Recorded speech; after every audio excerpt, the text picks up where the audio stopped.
Right. আজকে আমি দেখাবো যে ক্যারেক্টার স্কিল সম্পর্কে যে কি কি কার্যকরী। প্রথমে আমরা যখন শেষ র্যাঙ্ক পুশ দিই তখন শেষ র্যাঙ্ক পুশ দিই তখন ক্যারেক্টার বদলাতে হয়। যেমন এখানে ম্যাক্সিম রাখবেন সবাই। ম্যাক্সিমের এবিলিটি হচ্ছে দ্রুত খাওয়া এবং মেড কিট ব্যবহার করা। আপনারা যখন ম্যাচের মধ্যে মেড কিট দ্রুত করতে পারবেন না তখন আপনারা ম্যাক্সিম ক্যারেক্টার ব্যবহার করবেন।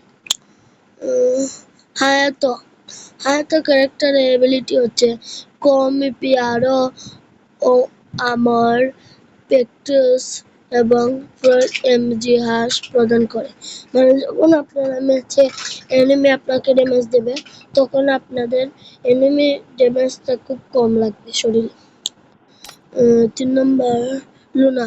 লুনা ক্যারেক্টার এবিলিটি হচ্ছে ফায়ার বিগিং রেড বৃদ্ধি পায় এবং ব্যবহারকারী যদি প্রত্যেকক্ষণে আঘাত করে তবে মুভমেন্ট স্পিডে রূপান্তর হয়।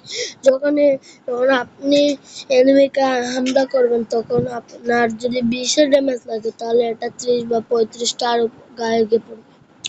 তারপর একবার হুকুমের কাজ হচ্ছে একটি জুপে রূপান্তর হয় এনিমিকে নক ডাউন করতে সিআরডি রিসেট হয়।